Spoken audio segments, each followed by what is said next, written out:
So good evening and welcome everyone. First order is I'd like to remind you, if you have cell phones, please turn them on airplane mode or off or on silent so they don't disrupt the meeting. And second, I'd like to say this is the regular city council meeting for Minnetrista for March 21st, 2020. And I'd like to ask you that you join me in Pledge of Allegiance.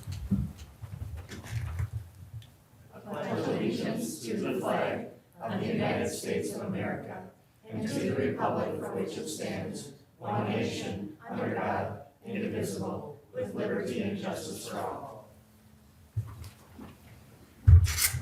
So thank you for joining us, everyone that's here this evening and also watching on YouTube later on.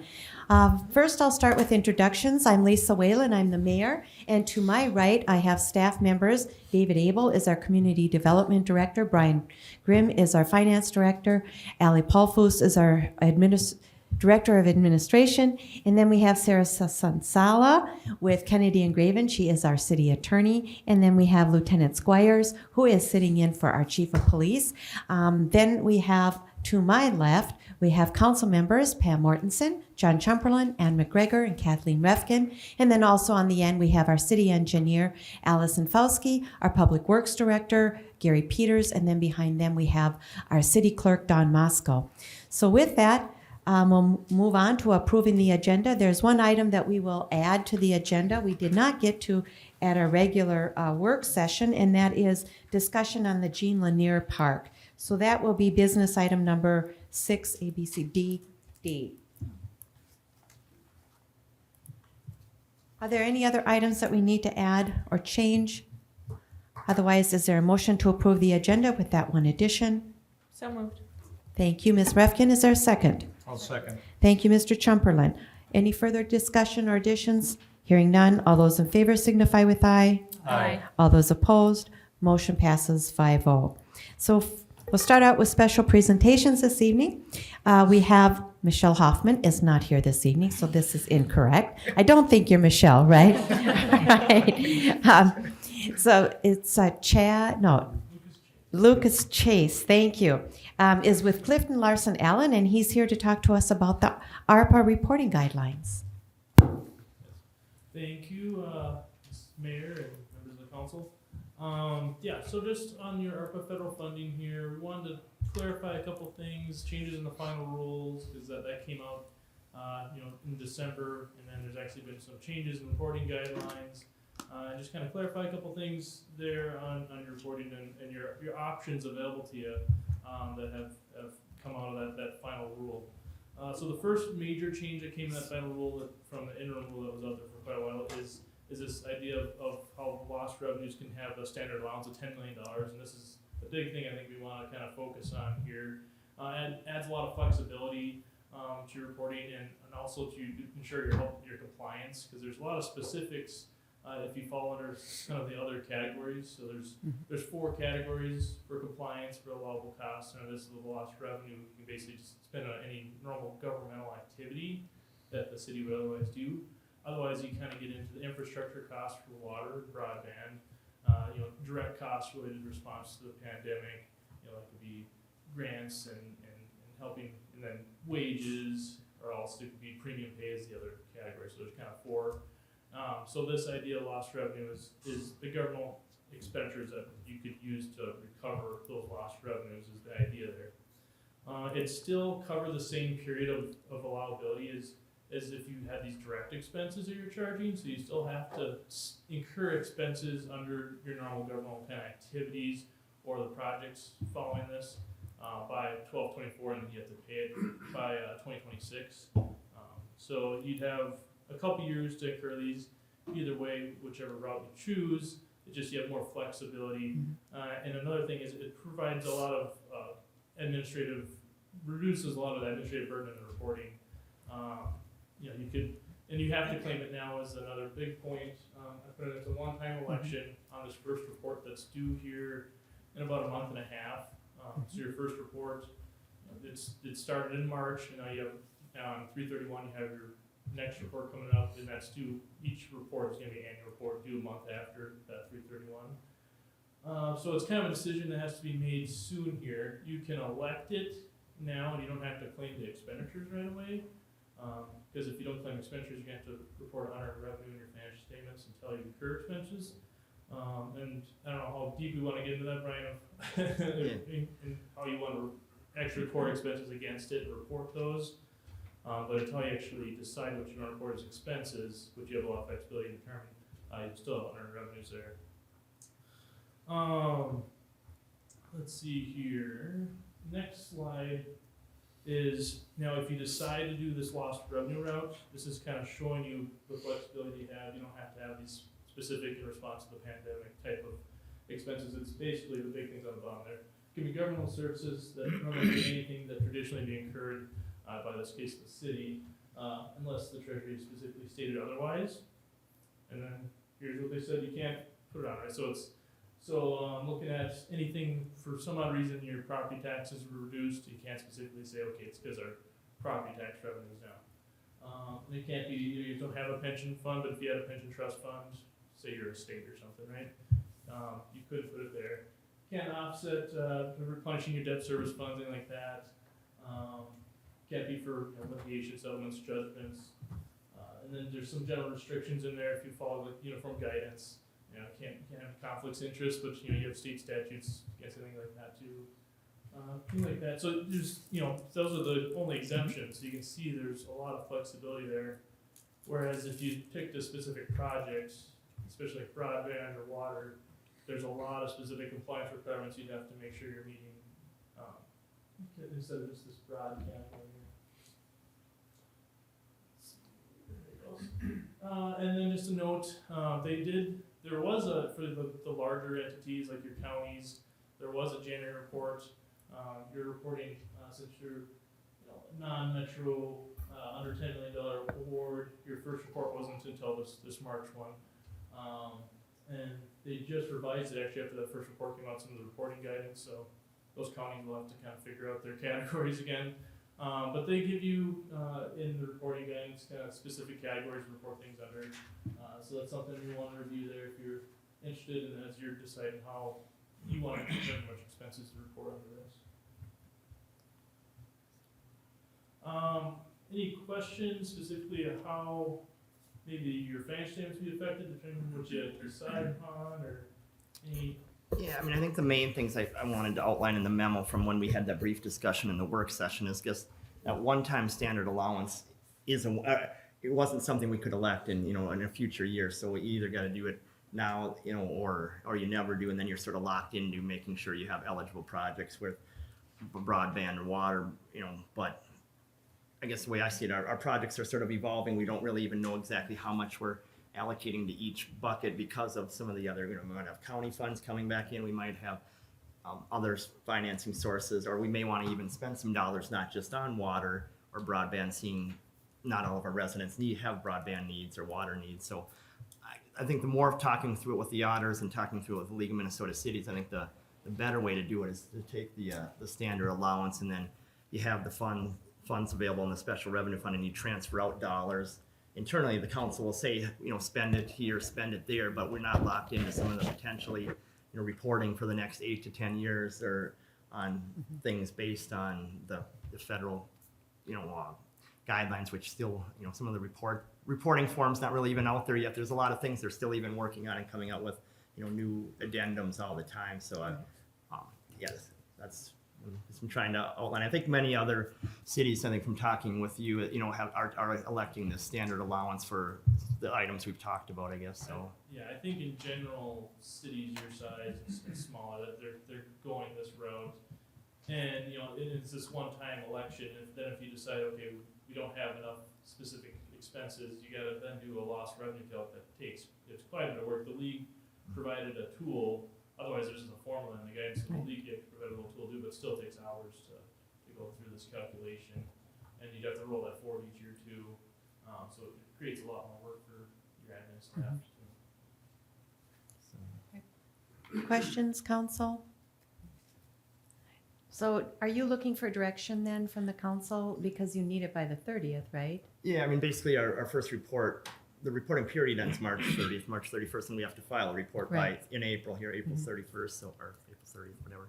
So yeah, it'd be nice to have a consensus of the council, whether it's a motion or a straw poll or something that when we file this report that we're going to take that lost revenue allowance that's allowed here for this Yeah. first report in 2022. So. Okay. Generally, we don't make motions under special presentations, but if we got a straw poll, maybe you could bring that resolution back at the April 4th meeting.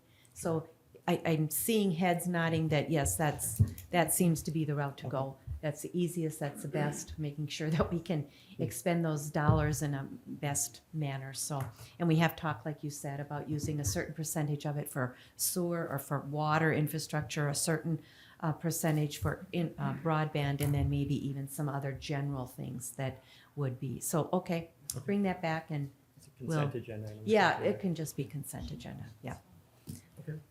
So thank you very much. Thank you. Thank you. So next we have the CAFR Award, and I think another year. So thank you, Brian, and your team. I know Don and Angie Bull were also involved in that. I'll let you maybe explain what this is, but again, congratulations and a great job.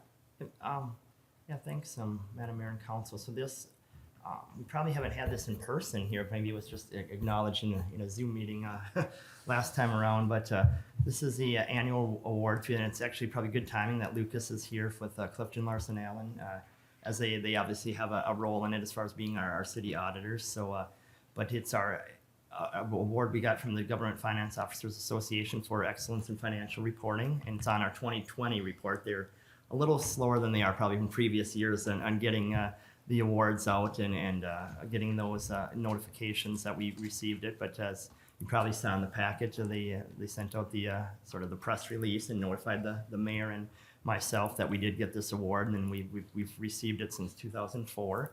And it's always, from my perspective, an important award to receive. It just shows that we are going the extra mile with our financial report. It's more transparency and a lot more information for bondholders, residents that are interested, a lot of 10-year trend information that I think as a finance person is important. Some others may think it's a lot of additional reading, but it's something that the city can hang its hat on. It's probably about 10% of cities, I think, I know there's some really small cities in Minnesota, but probably about 80 to 100, I think, cities in Minnesota, get it each year, Well, that's great, yeah. It There's just, there's over 800 cities or communities. Yep. So that's wonderful that we get that. Yep. Yeah. So and like you said, the Mary, it takes a team to do it. So the Yeah. finance staff, pitches in and the auditors. So just wanted to at least acknowledge that in the public meeting that we did get this again. We'll be applying for it again with our 2021 audit, which we just had our auditors here Good. a week or so ago. So we'll be looking to get it again and continue the tradition. So. Good, and that's great. In our packet, it says that we should make a motion to accept this award, but we don't have to. But I think it's just acknowledging it, and kudos to you and your staff. Like I said, Don Motzko and Angie Bull as well. Thank you for doing this. Our auditors, I think it's a wonderful award, and it's really good to do for the entire community. So thank you for doing that. What I'd like to ask Allie to do maybe is send out a press release. Maybe this could be highlighted in the local paper as well as maybe even on our website. I think it's good to get the word out there. So thank you. With that, thank you very much. And we'll move on to persons to be heard. We have Steve, did you want to, Mr. DeColius, did you want to speak? Yeah, I will. Thank you for the invitation. My name is Steve DeColios. I live at 5415 Yellowstone Trail in Minnetrista. First of all, Brian, congratulations. Thank you. That's really great that you guys are pursuing that year over year. So what I want to encourage you, because I don't know if I'll be able to speak at 6C. We don't let you speak, Steve. I know you don't. So that's why I have to be very careful. But it seems to me that the two-well option, the second alternative for $180,000 makes a lot of sense, and I hope that that's what the council decides to do. Thank you. Thank you. And then we have Scott Ammon. Oh, I thought that was just a sign. Okay, I'm a newbie. you're a newbie. Okay, well, thank you for attending. And yeah, Steve, we will be discussing that, so coming up. All right, that concludes our persons to be heard. We'll move on to our consent agenda items, and that's approve the work session meeting minutes for March 7th, 2022. It's B, approve our city council regular meeting minutes from March 7th, 2022. C is a resolution to approve our claims. And D is a resolution to approve the lease agreement renewal for Gale Property Farm Lease with Mr. Brian Zichinator. Is there a motion or any you wish to remove? If not, is there a motion to approve the consent agenda items A through D? So moved. Thank you, Ms. Martinson. Is there a second? Second. Thank you, Ms. McGregor. All those in favor signify with aye. Aye. All those opposed, motion passes 5-0. We have no public hearings, so we'll move on to our business items. The first one is to authorize staff to execute a professional service agreement with David Drown and Associate to complete our market compensation study. Ms. Paulfus. Yes, thank you, Madam Mayor. At the previous meeting on February 22nd, the council authorized me to request proposals for a market analysis and compensation study. I requested proposals from 7 professional firms. The proposal request included a compensation study to compare and evaluate current pay ranges and compensation structure for 15 non-union positions. I received 3 proposals, which can be seen in attachment B, and I put together a quick comparison chart in attachment A. After reviewing the proposals, we recommend entering into an agreement with David Drown and Associates DBA to perform the market analysis and compensation study. They were the lowest cost option, and they also kind of specialize in Minnesota, so I thought that was important. In addition to this one-time study, I would also recommend opting for the ongoing maintenance service provided by them. It's a 3-year commitment, which includes updating market analysis for pay ranges, reclassifying positions if need be. They complete our pay equity study, and this would eliminate the need for a large classification study in the next 5 to 7 years. So with that, I spoke with the mayor earlier today about some confusion between their proposal for the $4,500 study and the $6,500 study. So I wanted to clarify, their $4,500 market study is just gathering the data and handing it to us to show where we are. The $6,500 really gets us they provide a recommendation on how to implement a pay structure and the budget impacts of the pay structure. So I thought it was important not only to gather this information to see where we're at, but I mean, personally, I need some help implementing that and seeing how we do, do we do a step program? Is it, long ranges? Where do the positions fall within those ranges? So I thought it important to include that in the study as well. So with that, we're just looking for you to authorize us to enter into a professional services agreement for the comp study and then ongoing maintenance if you feel that's important as well. Thank you, Ms. Paulfus. Council. And Ms. McGregor. When was the last study done? 07. Okay, so 15 years ago. Yes, ma'am. Okay. And when we talked last time, I didn't have an issue with $6,000, so I don't have an issue with the 6,500. But the maintenance, tell me again why we would need the maintenance at all. Well, I think largely speaking, organizations opt into it so they don't have to complete another compensation study in the near future. So this is a market analysis compensation study. And what I don't want to happen is we do all this, and in 5 years we're right back to where we are here today without any sort of progress forward. So we're kind of stagnant for the next 5 to 6 years. I think it's important to have ongoing maintenance done by a third party to make sure we're staying competitive with the market, because the job market's only getting worse.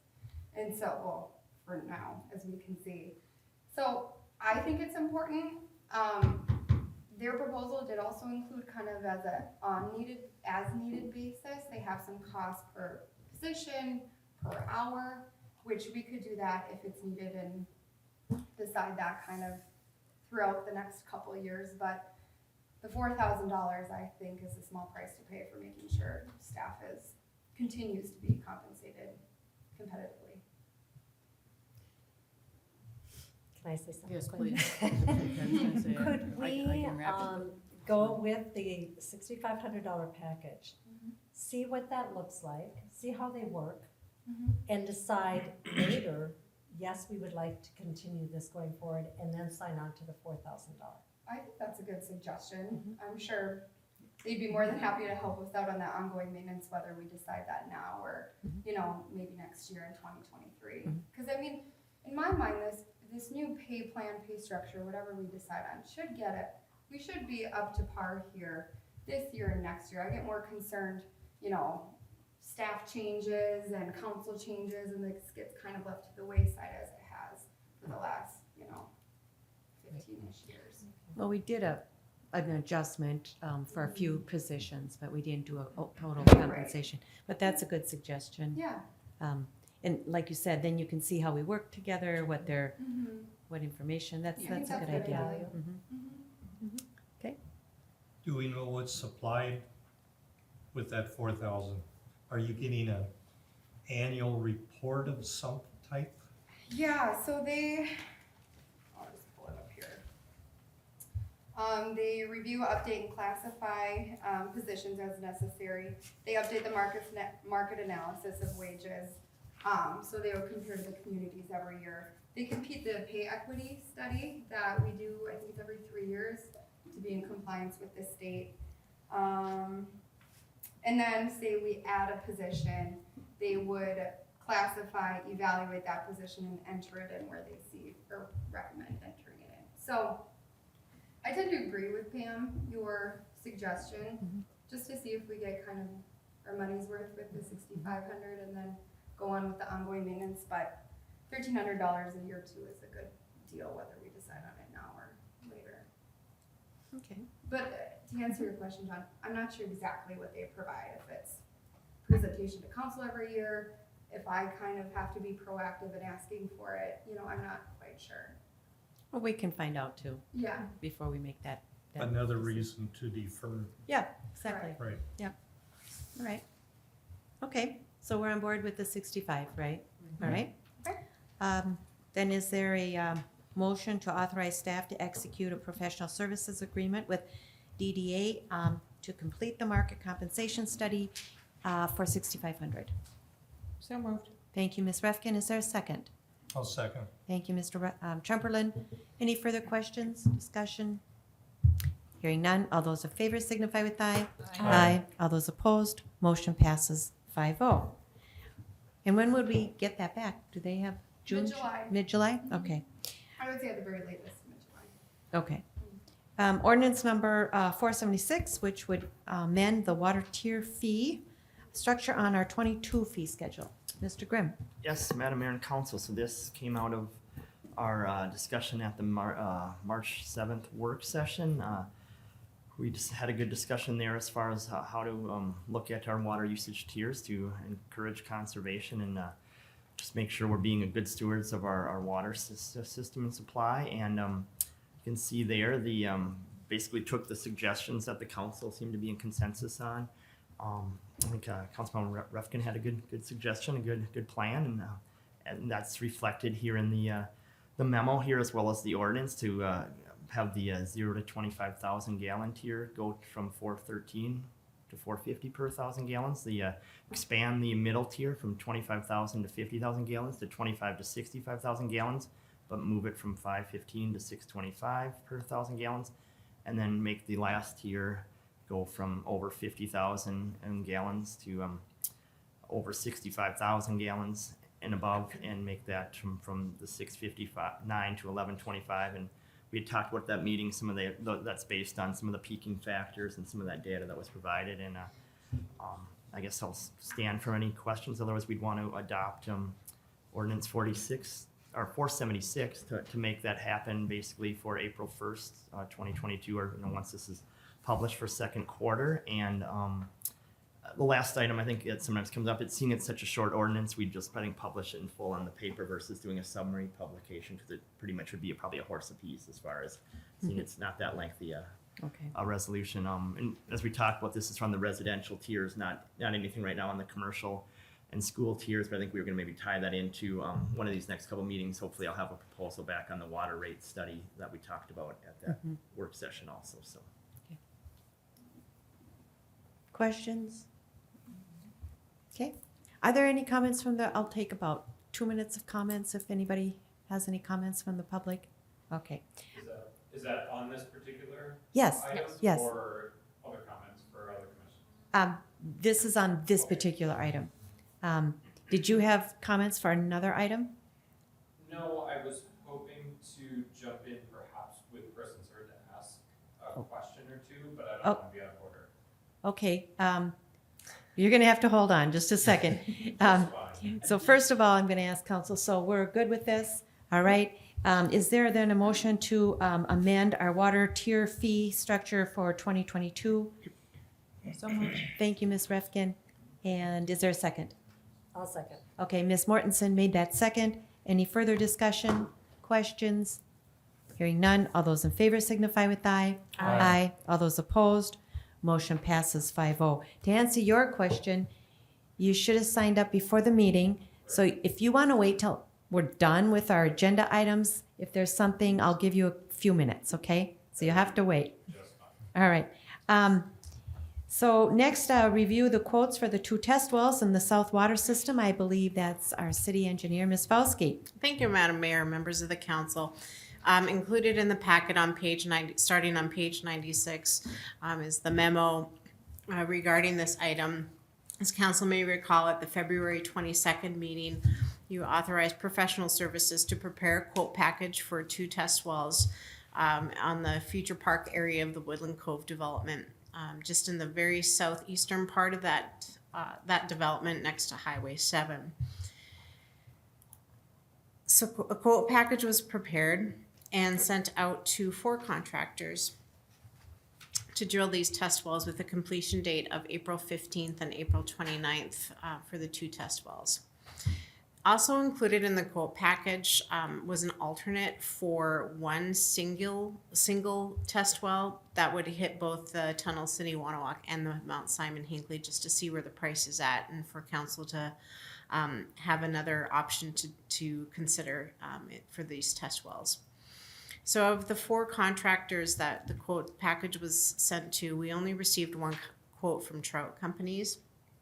And those that on page 96 of the packet indicates the pricing for 2 separate test wells. It was $186,940, and for just the single test well, it was $179,921. Trout Companies was the contractor that did the test well next to City Hall here.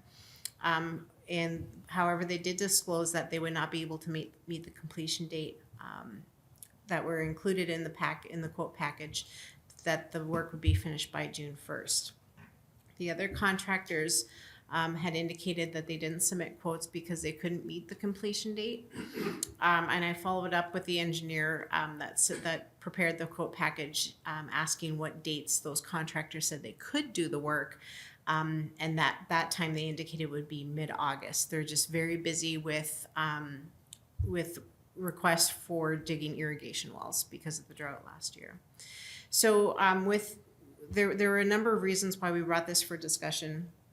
One being that the amount is in excess of the $175,000 threshold for quote packages. However, upon consultation with the city attorney's office, that $175,000 threshold is based on the estimated cost of the project, and that when the estimate was prepared, we were estimating we would be under that $175,000 threshold. So that would be option 1 included in the packet as for council to consider, is to accept the quote. We wouldn't be in error of that $175,000 threshold. However, we did want to bring up for discussion with the council that since we only received the 1 quote, and the other contractors indicated they didn't submit a quote due to the time of performance, and the quote we did receive indicated they couldn't meet that time of performance, that there could be an argument made that the quote isn't responsive. However, we're hearing indications that the other contractors wouldn't be able to meet the revised timeline that Trout provided of June 1st. So we're really looking for a discussion this evening with the council as to what action if you would like to consider accepting the quote from Trout Companies, or if you would like to look at rejecting the quote and either re-quoting or rebidding the project. I'd be happy to answer any questions. I hope I've provided the council with a good background on what happened with the quote process and what your options are to consider. Thank you, Ms. Vosky. No, we don't want to wait. Okay, this is my opinion. Here's my opinion, and then you can all weigh in. For $4,000 difference, we're not going to wait 3 or 4 months. We just can't. That's my opinion. And if you go out for bids again, because they are so busy, we're not going to get better bids, and nobody's going to be able to meet that timeline. And then we're just wasting more time. So my recommendation is we move forward with the trout bid and at whatever it was, 179 something. That's, now, please weigh in. I just have a question. What's the advantage or disadvantage of the 2 wells versus a 1 well? My question too. Well, certainly the cost is the primary driver there, and I believe it is just the time of performance would be condensed in doing the one, and I think the idea was providing a contractor that option if that's something that they could perform. I only saw the positives of it. I can certainly provide council with some more information on that if I'm not aware of any other indications of why that would be a preferential. Drilling the 1 well would be sufficient to tell us what we need to know, right? I guess Correct. Is that what Yeah. probably we're asking, or yeah. Yeah, We didn't drill this one yet. We're gonna have to do it again. yeah, and the reason being is because we're looking at because you go through both aquifers as you do the test well. So if they're able to isolate from that aquifer in doing their drawdowns and their capacity calculations. Yeah, but it sounds like, I mean, so something can go wrong if you do just the one and then you have to do another one? Not that I'm aware of. I mean, certainly there's, I don't know the technology in and out with contractor, but that they're able to go and perform the tests necessary within each aquifer to make sure that it's providing the capacity necessary. Have they done this before? Or is this done a lot? I'm not sure. I don't know that it's done a lot because we're in a unique situation where we're going into 2 different aquifers, whereas Right. typically most communities just do one aquifer, 2 wells. So we're certainly in a unique circumstance. I can't give you numbers as far as how often it's done in these situations, but it's certainly an economy of scale, if you will, with the test well. Do I get to ask Steve why he said what he said? Sure, he just said we should go with the Yeah, with the why did bid. he say what he said? Well, if you, from a standpoint of time, you're gonna drill 2 wells, one inside the other. You're gonna go to, I don't know if they drill the deep aquifer first and then the shallow one, or reverse, is that right, Gary? They do the shallow one? Vice versa, be shallow and then the deep. Shallow Yeah. one. We're gonna find out if we get 1,000 gallons a minute, if we don't even get 1,000 gallons a minute. No, on it's the more first like well. 500. We'll probably get 500 I'm going for a 2,000 gallon plant. for both of them. Yeah. So, we'll see what's at that level, and then if that flows the way it needs to, and I don't know if we do a quality test at that point for manganese or anything, but then we go down to the deeper aquifer. Right. So you get basically the time frame to drill these 2 wells seems like it would be less. You're spending about, what, $80,000 less than 2 wells, and I think the timing would be faster. And if we get the first well, it flows, then you drill the second one. If you don't get the flow out of the first one, well, I suppose you still have to do the second aquifer. We'd want to do the second one because the second one is in the Mount Simon. So we'd want to do the second one regardless. But Okay. yeah.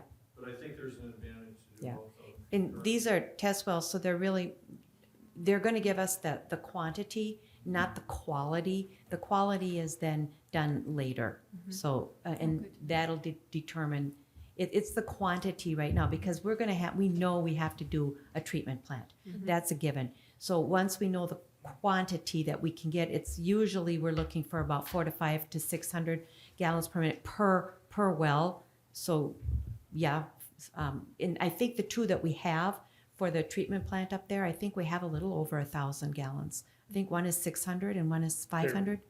Currently for the salt treatment Yeah. plant, they can both ramp up to, I think it's 650. Okay, so we might get something like that, but we'll know that with those tests. And then you do after you get the treatment plant and you get your wells dug, then you do the testing for the quality.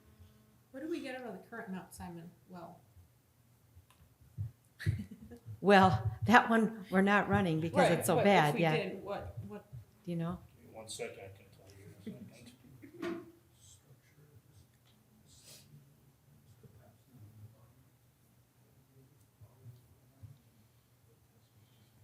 Well, for 600 gallons per minute, that's 787 feet deep. Mhm. That's at an 18-inch casing. So this one would, as you know, the DNR thought it would be reasonable to exchange. We'll have to cap that one in exchange for this one if it comes back better. So, all Can I right, ask one more question? sure. So you're gonna flow this is for us. Mhm. You're gonna flow these wells at whatever the rate is for 12 hours. So it says. I think it's 24, 12 to, 12-hour constant rate. yeah. What do you do with all that water? it goes on the ground. So it replenishes the aquifer. Well, eventually, but not very quickly. As Gary just said, 780 feet is the aquifer in the Mount Simon, so you don't replenish it that quickly. I put over a minute, Yeah. I need more water. Yeah, yeah. in the way? All right. Okay, council? Questions? No? Comments? Otherwise, are we in agreement to approve the, let's see, review quote for the test wells? And then you want a motion to pass or to approve? Yeah, certainly, Madam Mayor, if City Attorney Sensala would be willing to chime in. So staff prepared this as a discussion item, but if it works out from a legal standpoint to go ahead and approve a contract without a recommendation or a resolution, we can certainly take that forward. Otherwise, we could bring it back to the next meeting as a consent agenda item. Well, I think we're all in agreement. So, Ms. Sensala, can you weigh in here? Could we make a motion to go ahead and approve this? And Sure, Madam Mayor, I don't see an issue with that. You could do it I think you should do it by motion. There is no requirement that you do this by resolution. So if you want to do it by motion tonight, you could do that. Okay, because then that would just move it forward in 2 weeks. I mean, why wait another Certainly. 2 weeks? Who can formulate the motion then? You Go want me ahead, to? Brian, All try. right. So the motion, and we want the one drilling into both aquifers, right? Yep, is Okay. that's 179,921? All right, so I think Yeah. it would be a motion to accept the quote for one test well in both aquifers in the south water system to trout companies in the amount of $179,921,000. Yep. Mhm. Okay, So moved. thank you, Ms. Refkin. Is there a second? Second. Okay, Ms. McGregor made that second. Any further questions? One. Yep. So we hit the shallow one first, which is Tunnel City, right? Uh-huh. What happens, what's the step if that one doesn't produce the flow we want? We still keep going I Mount think, Simon. yeah, that's what I would do. I mean, we need to know what we have with Mhm. Mount Simon there anyway, so. Mhm. Well, we're looking for 2 wells though. So unless I'm missing something here, we can't run that plant on just Mount Simon. You could, but not necessarily a good option. You'll Yeah. need a secondary well. Yeah. You need two. Right. You need 2 wells. Boy, if we didn't get that capacity out of the Tunnel City Wanawak, I would be surprised because we have the Two over there. two wells over there, and that was the background information Yeah. interpolated from that. Okay. We could certainly look at pursuing. I think at that point we have to take a look at if for some reason Tunnel City Wanawak wasn't producing the 500 gallons per minute. Boy, that's really a case for the DNR to talk about what are the city's options, and looking at going and getting that test well information from Mount Simon Hinckley so that at least we know where we stand from that Yeah, aquifer we have to standpoint. do that, right. Okay, Would be my recommendation for the council. thank you. So, from talking to Greg, who was your water person, the deeper you go, the more pressure you have, so the more PSI you have. So, and he when looking at the mapping, it's showed that the depth of the Tunnel City Wanawak in that location was far deeper than up here. So we're fairly certain that we are going to get that. And as Kathleen pointed out, we have 2 other wells far enough apart, but also in the Tunnel City Wanawak. So we'll just say a few prayers and hope that this works. So, Certainly. all right. Good question, though, John. Thank Is you. there any way, they say June 1, is your feel based on other clients that said it'd be August, or the other vendors, you feel that can be pushed up? We can certainly ask the contractor. I think that this contractor has exhibited willingness to work with the city and understands the city's situation. And if there's an opportunity for them to come in before, sooner than that, I think they would certainly try to accomplish that. Yeah, certainly we can ask Mhm. and let them, like you Absolutely. said, they know our situation. So, all right. So motion has been made and seconded. Any other questions? Okay, all those in favor signify with aye. Aye. All those opposed, motion passes 5-0. So next, we're going to talk about the Jean Lanier Park that was postponed from our work session. So we'll have to go back to the work session. And who is taking that? I'll be taking that, Madam Okay, Mayor. thank you. Council, back in September of last year, we had brought 2 different proposals, requests for design proposals, one for Friendship Park, which was for a complete design and redo of the park, being that it was a pretty straightforward operation there. And the second one was for Jean Lanier, which was going to be a design proposal with concept, design, and estimated cost. The reason for this is that we knew that it was going to be a very costly park. As you might recall, anytime any work is done in the parks, to a city building, anything of that nature, now everything has to be ADA compliant. Jean Lanier is a very tough issue to make compliant. Talking with the engineers at WSB, their park gurus, to look at this, they did come out, do topographic survey, came up with the proposed plan that you have in front of you that shows the new existing trail that would be in to be ADA, to meet ADA compliance, to get up to the park. It is a longer trek, but this will get us there with no problem. There will be a lot of work involved in that, but to make that happen, it needs to be there. It's going to need to happen. Also, with up at the playground and all that, everything will also have to be ADA compliant and accessible. So that's all taken into factor here. So what we're looking at right now was just the plan to bring forward a concept plan and an estimated cost, which you have in front of you.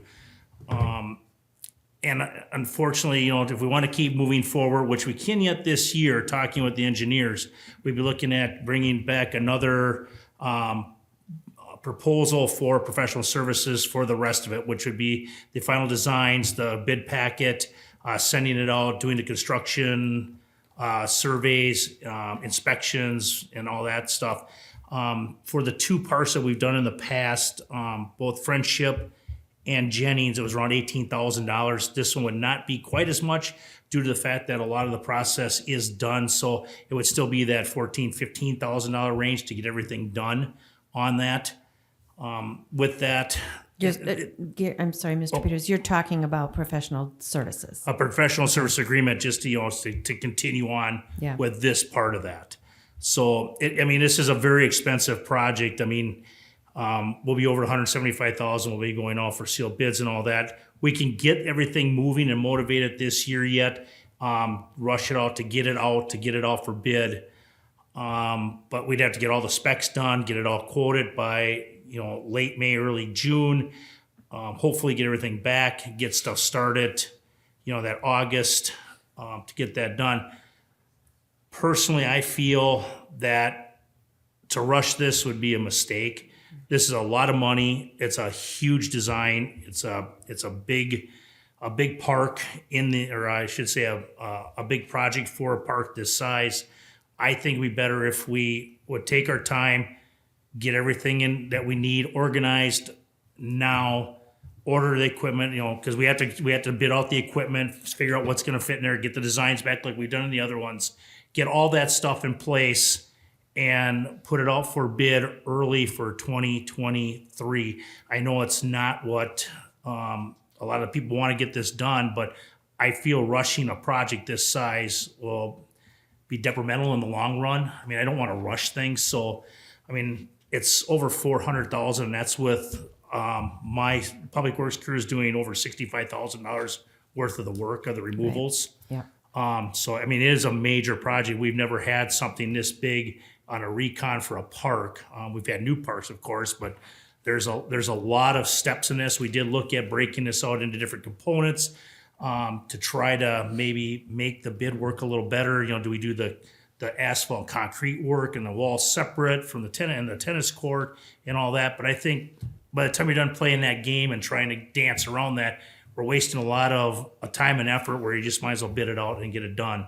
So I guess what I'm asking for you is, do we want to move ahead?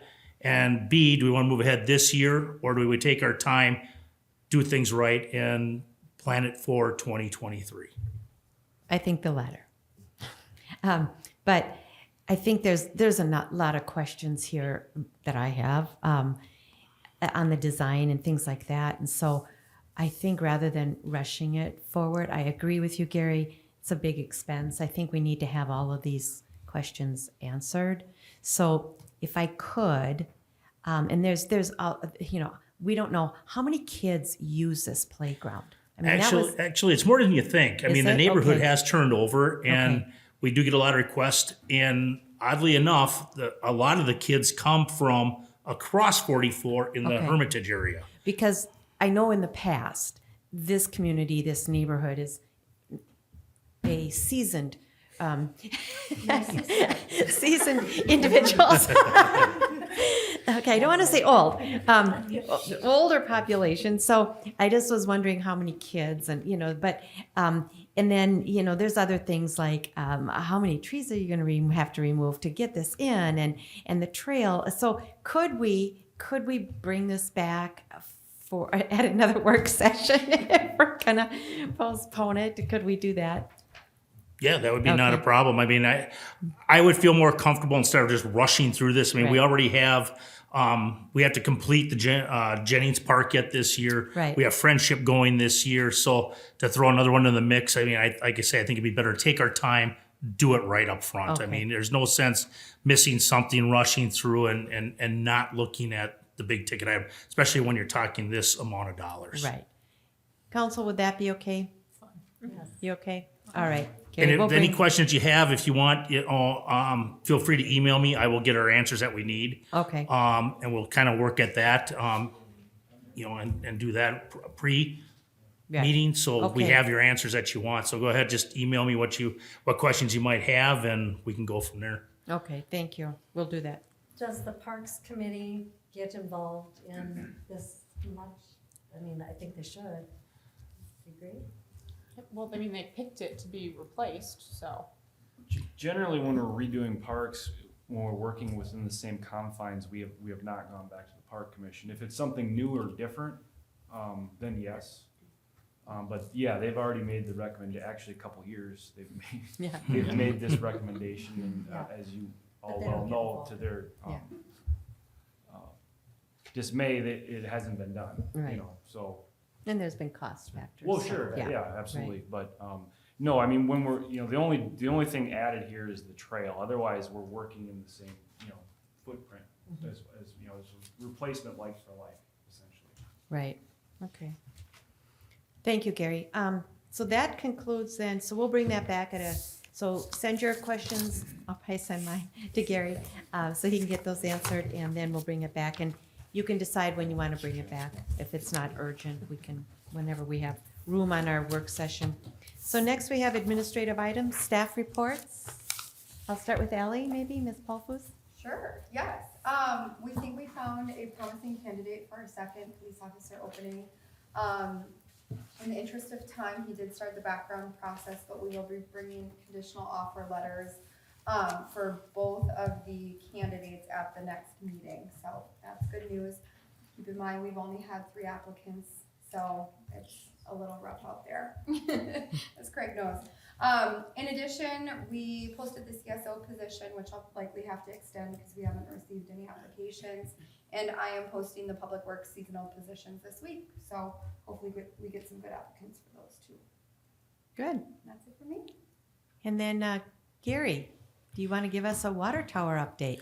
Got a couple updates actually for you. Yes, the West Water Tower, as you know, we had the slight issue with the gasket not being in place and was leaking. That has all been taken care of, repaired. The tower was filled the 9th and the 10th, Wednesday and Thursday, the 9th and 10th. Back T tests were taken both Friday and Monday, all passed. The tower was filled to the maximum capacity. What they do, just to kind of give you a synopsis, it's filled to a certain point. We overdose with chlorine for any to kill any bacteria. The tests are taken in 2 24-hour periods. They both pass. That tower is then filled to maximum capacity to help dilute the amount of chlorine in there because we don't want to send that much chlorine in the system. You will notice it. So it is filled to capacity. Was placed in service the Tuesday the 15th. It's operating fine. It's new to us, not first time having a tower, 2 towers on one system. So we're watching the balancing act and how that's working and keeping the towers filled. It doesn't seem to be an issue. So talked to the site contractor today. We are first on his list for spring. They want to complete our work and move on. They do have the fencing that they need to finish. There's going to be a lot of driveway work. The driveway is horrible. They'll be needing to remove a lot of the material that's in there, rebasing it and getting ready to pave. And of course, the finish grading and seeding in there. If you've been by there lately, we did talk to the occupants to the east of that, the Turks. And they had a lot of concern with the trees that were there. A lot of the clump black willows that were there were leaning towards their properties, had some fall there before. A lot of the trees were broken, and it did look terrible. There was a lot of what I call freelance silver maples growing in there, a lot of clumps. You can tell they were cut down at one time, and just, so you cut down one, 4 grow. So those were starting to be removed.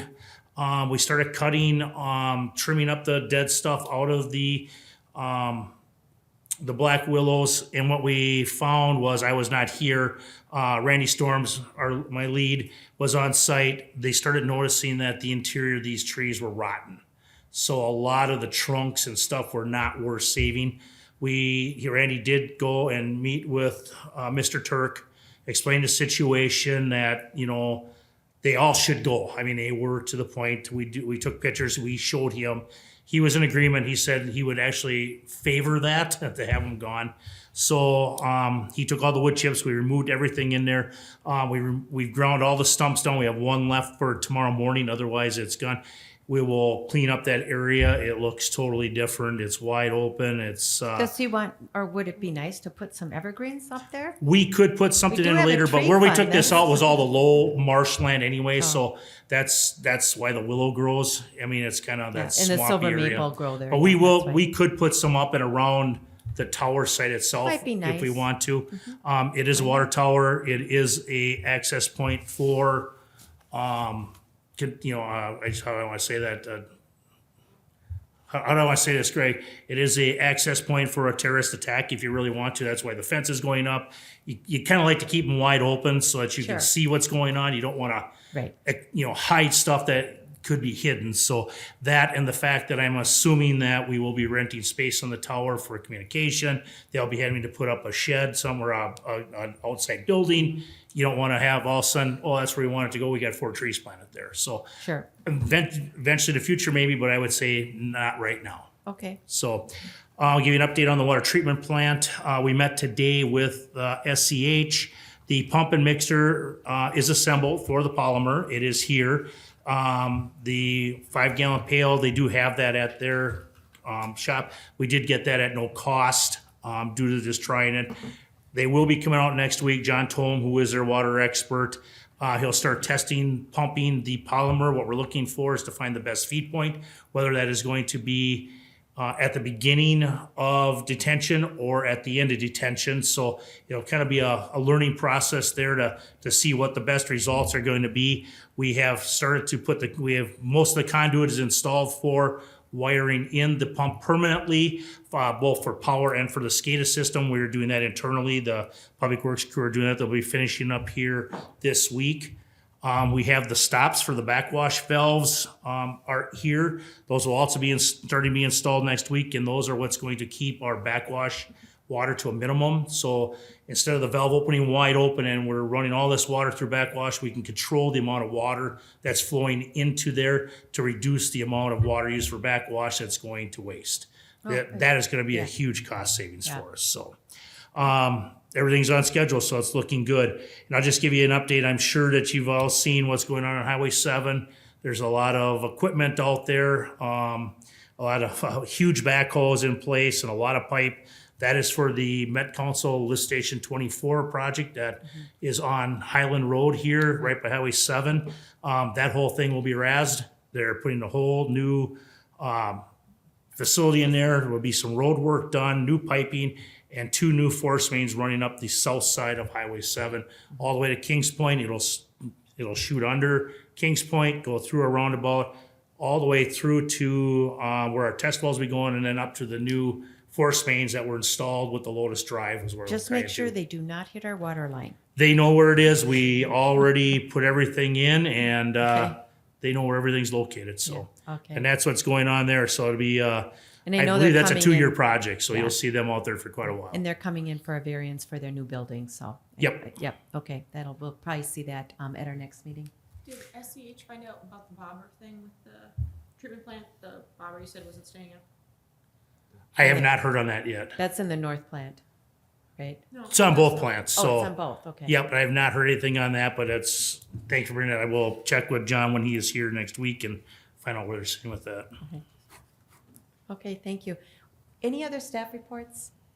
Okay, with that, I will give you 2 minutes if you'd like. Okay. But here's the rules. You need to come to the podium, you need to state your name and address for the record, and I'm gonna ask you afterwards to sign this register so that we have you on record. I'd So, love to. My apologies for not getting here earlier. My name is John Chomey. I live at 3973 Games Drive in Minnetrista in the Hunter's Hunter's Crest, Crest Association. thank you. I am coming here partially as one of the board of directors of the homeowners association and so on. Within the committees that we have, we're trying to make sure that we keep everything nice within the neighborhood, obviously. And some of the parks within the neighborhood are not actually ours, they're city parks, right? Correct. So Yep. the park that's in question, and this is perhaps out of order, in how this is supposed to be presented and are required about, but I'm trying to learn all the processes and be involved, right? So, my question is on maintenance. So who is, or how do I contact as far as maintenance of the parks go, as far as upgrades or, so for last year, and I'm not sure if it's because of the ground, I'm not sure if it's because of, kids hanging from the basketball hoops or what, but they are listing really pretty good. And I know that other parks have had, newer basketball hoops put in. The only reason that I ask, my kids are over there literally every day, and there is 40, 50 kids over there every day. And they do complain about it. My one son, who's 16, says he can dunk on it, and he should not be able to. He must be pretty tall. And so he is, I'll give him that. However, I don't know if there is a formal proposal that has to be put before the city council to get approval, to get some of that stuff repaired, or what that process is, if it's tabled until there's an upgrade of the park, or Well, what. I tell you what, this is fine. Mr. Peters now knows about this, and he will look into it. And if you leave your name and number here, he can then contact you. We I'll can't- give you my card too, but that is on our list, actually. Okay. Our main playground guy, look, we do have a laundry list. You're talking Yeah. Linden Park. Yeah. There's gonna be, if I just may, we are looking at adding, some more mulch to the playground. There's some fabric showing through, or we have a laundry list of work that needs to That get was done out there. One of my questions is, how Right. do I know exactly kind of what's on the record, and that would be to reach out to you guys. So Correct. reach out to Gary. Yes, that's, Yep. and if you don't, get results from him, you can always say you know the mayor. And he does too.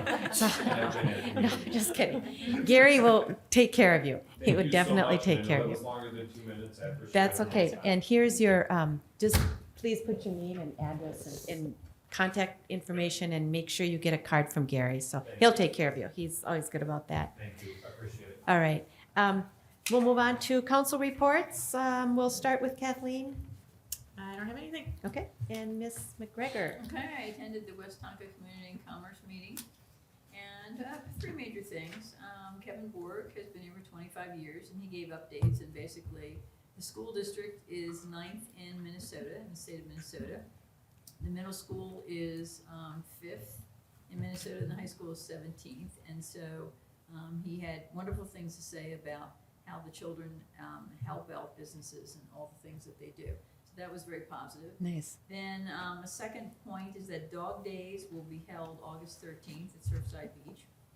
Music, and there's going to be a canine dog training.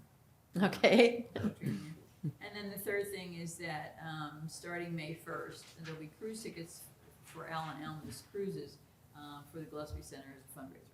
Nice. And those are always fun. Another, you should have mentioned at the West Tonka Community Commerce meeting that Trista Day is also going to occur. Ah. May 19th, I think it is. So next time you go, So May let, 21st. yep. I'll say May that. 21st? Is it? Okay, I can't remember. May 21st? Yes. Thank you. Yes. All right. I know it was the 19th one year. Maybe I'm behind you. So, yeah, just mention that. And thank you for doing that. And you attended the Gillespie board meeting, right? Yes, I was at the Gillespie, both the board meeting and the annual meeting, which was a lot of fun. Good. It was really good fun. And Pam, you want to take it from there? Sure, Pam, go Can we ahead. skip John? We'll go back Sorry, to John. John. Yeah.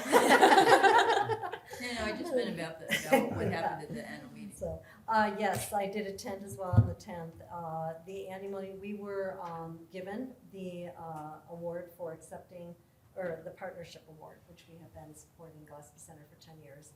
And I did accept the award, and they took a picture. I don't know where it will show up, but the picture was taken. And Mayor Whalen has asked for the Gillespie Center to come here and present the award themselves, which I think would be great. And I'm sure they will agree to that. Can you ask, Ms. Yeah, Okay. I'll ask. And we would do it under special presentations, and we could do it maybe next time if possible. Okay, So May Is it 4th? Susan? Yeah, Susan Okay. never till. Navratil, yeah. Thank you. And thank you for doing that. Unfortunately, I was out of town for that, so we had two great representatives in my stead, so thank you for doing that. It was Any- a good night. Anything else, Pam? That was it for me. Then I'll go back to John. Last Tuesday, I met with our new city administrator, had about a 45, 50-minute chat. Could have been longer, but he had a schedule to keep. Was interesting. I have as good a feel as I had in all the interviewing process. I had the same feel after sitting at home in my home environment talking to him. So Okay. very personable. Asked good questions. Good. I don't think he got all my thoughts. I was talking to him as he was getting in the car to leave, so we'll have more discussions, I'm sure. Then last Thursday was Pioneer Sarah Creek. The commission approved the 2022 work plan. That work plan is built off our 4th gen plan, which was approved last year. 4th gen plan is a 10-year plan, so it's good for 2021 to 2030. And so our work plan is more detailed. The gen plan is obviously general categories. So there's certain things in there that are kind of nebulous. And our work plan doesn't mean everything we put in there has to be done. It's a report to give Bowser, state agency, to tell them, here's what we plan on doing to meet some of their requirements. A couple things that meet whale tail and little long are tested bi-weekly by Three River Park. They have been for a number of years, but Right. that's on there as well. Also, there was a second TAC meeting on March 7th. second one for the year already, and there's another one proposed for April or May. Okay. They fleshed out more the CIP. The south whale tail alum treatment has been put on the agenda for 2023. Again, it's like all CIP, it's proposed. There has to be a feasibility study done first. That's a new requirement that came up about a year ago by the state. The partner on this would be Three River Park. They're pretty sure that this would be approved in that. This is, to me, low-hanging fruit. It's a lake that would take an alum treatment very well and have a long life to that treatment because the feed is into that lake is out of Little Long, which is probably the clearest lake in the whole Hennepin County. It is. Because it's stream fed. And there's very little agricultural area around the lake, so there's not a lot of phosphorus fertilizer runoff into the lake. Now that's proposed. That'll be done, the study will be done in May or June. Get the answer back, then grant requests would have to be filed. They're pretty sure that Clean Water CWL grant would cover a large portion of it. The numbers that are on the CIP are old numbers because I've seen them on that same number on there from the time that I started on the committee, on the commission. So it's going to be greater than 300,000. Three River Park said they would know by the end of April what the price per alum is going to be. The watershed will cover 25% of that. So let's say it was 300,000. That's 75,000 they'll cover. The rest then would be grants. And City of Three Rivers. Minnetrista. Three Rivers. And Three Rivers. That'll be negotiating, of course, and so my concern is the quicker we can get a feel for whether this is gonna go and what our city responsibility would be so it can be plugged into our budget. I know I sent Brian an email and just threw 225,000 out there because that's 300 minus 75. I knew there'd be some other coverage going on, but I just wanted to start the wheels turning to think about, well, where are the funds gonna come from? We won't have a good feel for what the number is obviously until later in the year, but at least maybe it'll get done because it's been on that CIP for It's been many there for years. yeah. We'll start budget work for 2023. In April, that'll be the chairman, Joe Baker, and I working with staff. The approach there is to have it done and approved by the commission in May so the city can get the number in June. Yeah, we'll look at those numbers because maybe we can ask Pioneer Square Creek to offer a little more because this is the first project that has ever been done in Minnetrista. And we have been giving and giving into the commission. So I think we deserve a little bit more than the standard 25%. So we'll have to work on that. Okay. But I think it's worth asking. Sure. And then Three Rivers has said for many years that they will participate, and they Right. will. If not, we could do a special assessment. No, they will participate. I know they will. And the Not grant. a lot of homeowners around. No, I know. That's why I'm saying we can do a special assessment because they have a lot of property there. Right. But and then also there's grant dollars, so we can look at Sure. that. So great, thank you. Okay. Keep on top of that. Real quick, I won't make this long. May 3rd. I hope you have it all on your calendars, and if you don't put it on your calendars, we will be having our town hall meeting. Gentlemen, I'm sure you'll be there, and invite your neighbors. This is for our water discussion. We'll be giving out a lot of information, answering questions, and so on.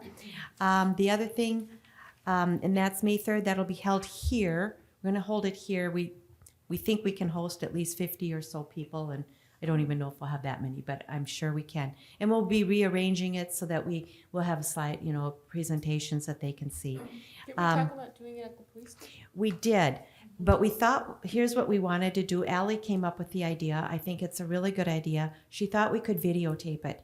We can videotape it here. We can't videotape it over there. We don't have the video capacity. And I thought that was a really good idea because then we can put it on the website and people can go and get the information. So the whole thing will be videotaped. So thought that was a good idea. What time will that start? Is it 6:30? 6:30, thank you. We have we do have a lot of people attend, more than 50. Could we have like a backup, like overflow? And Well, actually, people could be out there, but we can try and put as many chairs. So we're gonna have them in here and we can put we could probably get more 50, depending on how many chairs we have. We'll try and get as many as possible. I just don't You got see. that big building next door. Yeah, no video capabilities though. May not need it. Yeah, There may be enough people there. There you go. I'll just sit really close to you. there you go, there you go.